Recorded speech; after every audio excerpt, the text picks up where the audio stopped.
Welcome to episode 7 of How to Win a World Cup. This episode is called Learn from Anyone.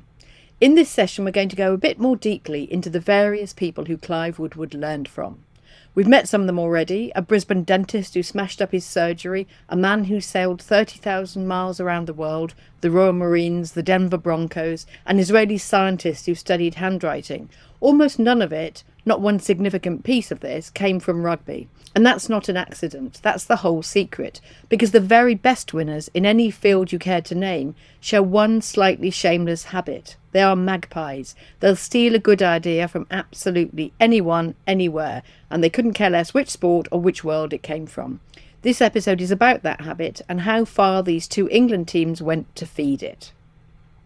Now, Clive's magpie eye was there from the very start at Loughborough University, where he studied sport, and while almost every other young sportsman there stuck stubbornly to their own game, Clive watched everyone. Most sports people stick with their own type, but not Clive. Clive wanted to learn from everyone. That's why he improved so much, and that's why he became a great coach. And there's one little moment from those days that tells you how his mind works. His mentor at Loughborough, a wonderful Scottish coach called Jim Greenwood, sat the young Woodward down and asked him a single disarming question.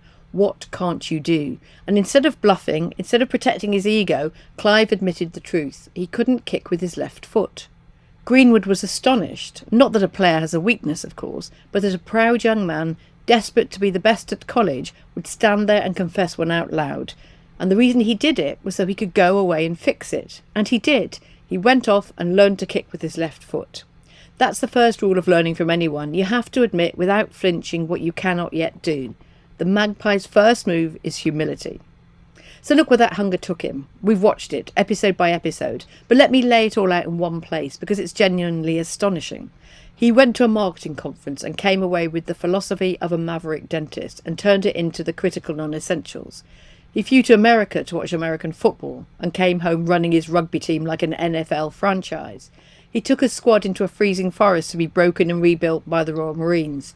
He flew to Israel to sit with a pressure scientist. He visited the laboratory of the great Italian football club AC Milan to understand how they kept a tiny squad in perfect health, and tried to build the same thing for England. He even bought a slip-catching machine from cricket to sharpen his players' hands and eyes. He poured everything he had learnt in 20 years as a businessman, telling his coaches again and again to look at rugby as if it were a small business. A dentist, the Marines, American football, an Israeli scientist, an Italian football club, even a cricket machine.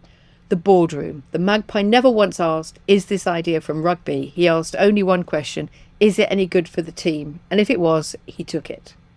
Now, England footballers did exactly the same thing, and I've saved the very best example of that for this moment.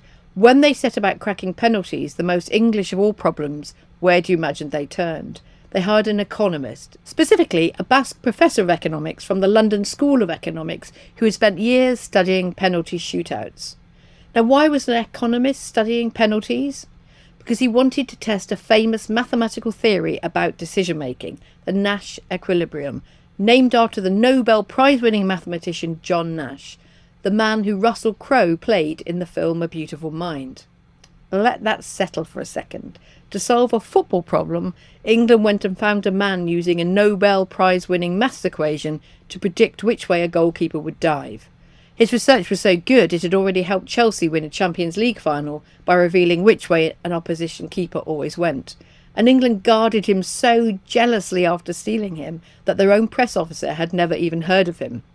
He was not the only raid. They borrowed from basketball, sending a coach to study how NBA players block and screen for each other, and turning it into England's set-piece routines. They borrowed the marginal gains obsession from British cycling. They borrowed from the military and from psychology, and from anywhere else that had a better answer than football did. Just like Woodward. Magpies, the lot of them. And here, if you've been watching from the beginning, is the answer to the question this whole series has been circling. How did two completely different England teams in two different sports 20 years apart end up doing so many of the same things? It's not mostly that one copied the other. It's something far more interesting than that. It's that both of them were magpies. Both went out into the world, ignored the boundaries of their own sport, and hunted for the best ideas about winning, wherever those ideas happened to live. And here's the quiet, beautiful truth underneath it all. The principles of winning are universal. They do not belong to rugby or to football or to business or even to the Marines. So when two magpies go picking through the same world, they are always, in the end, going to come home carrying very similar shiny things. I notice this as a journalist. When I interview famous sports stars, several of them bombard me with questions about who I have previously met. They want to know what the players have told me. How were they successful? They're desperate to know how other sports people get the edge. I call them sponges, and it's always very interesting when you're interviewing people who it is that will keep on at you and try to get you to tell them what other people have said and how other people might train and things I've learned along the way. So here's the 7th chapter in How You Win a World Cup. The best idea for your problem is almost never sitting in your own field, so go out and look absolutely everywhere else for it. Admit out loud what you can't do. That's not weakness, it's the first move. You cannot learn the thing you will not confess you are missing. Then steal shamelessly from a dentist, an economist, a basketball team, from the army. If it works, it's yours now. Never ask whether a good idea comes from your world. Only ask whether it's going to help you. And take heart from this, whatever you're trying to win at. The rules of winning are universal, which is exactly why two magpies in two different sports kept flying home with the same answers. Next time we turn to something deeper than any technique or trick, the feeling of belonging to something far bigger than yourself. A shirt, a badge, a chain of names stretching back more than 150 years. And what happens to people when they finally understand they're part of a story? I'll see you then.